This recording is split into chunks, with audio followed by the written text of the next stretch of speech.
Ayan guys, magandang buhay. Good morning po sa ating lahat. Ngayon, nag-text na yung nag-message na si Sir John Longasa. Itong update price list natin ngayon guys ay galing po itong Cavite. Ayan sa mga nagko-comments kung bakit mababa. Depende yun sa lugar guys. Yung nakaraan ay galing yun dito mismo yun sa Kamsur, yung update price list. Ngayon yung update price list sa Cavite, ito na yun guys. Kunin mo na yung ballpen at o kaya papel para babalikan kita para tuloy-tuloy na tayo para wala nang mahabang video kasi medyo busy tayo guys. Ayan, kumusta kayo? At saka sa mga bagong subscriber, maraming salamat po sa patuloy na suporta po sa ating channel. Magandang buhay. Intro muna tayo guys para pagbalik ko is tuloy-tuloy na tayo. Ihanda mo na yung lapis papel para mayroon kang idea.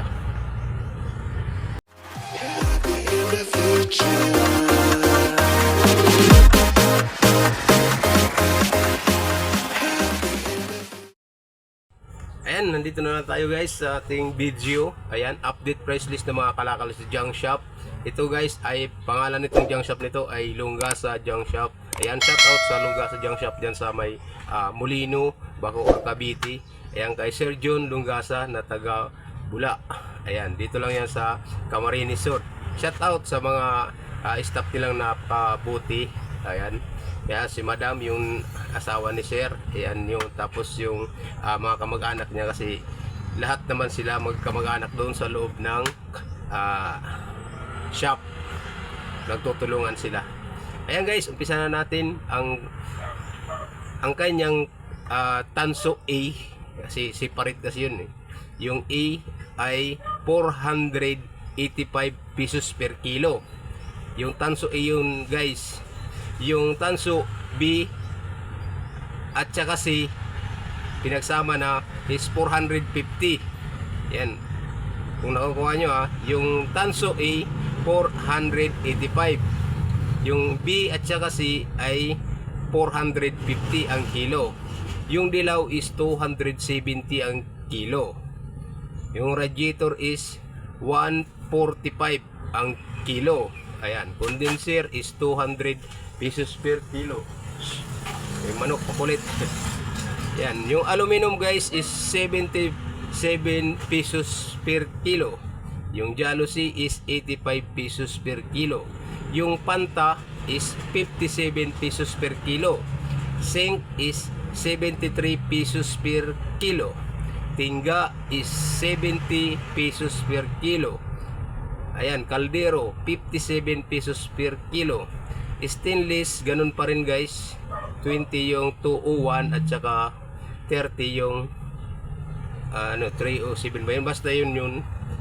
Di ko pa alam yung niya kung ginagrinder daw yun. Ayan, tuloy tayo. Presyo.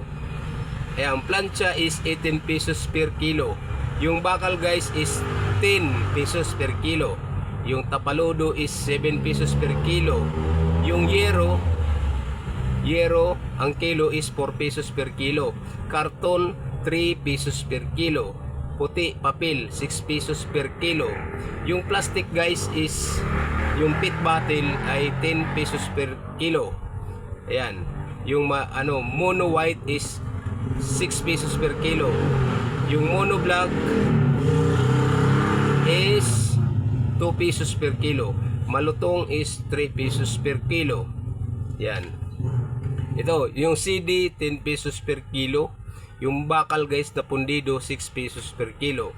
Yung Jario is 6 pesos per kilo. Gin at saka yung Emperador is piso pa rin. Pati yung bubog. Ayan, TV board is 25 pesos per kilo.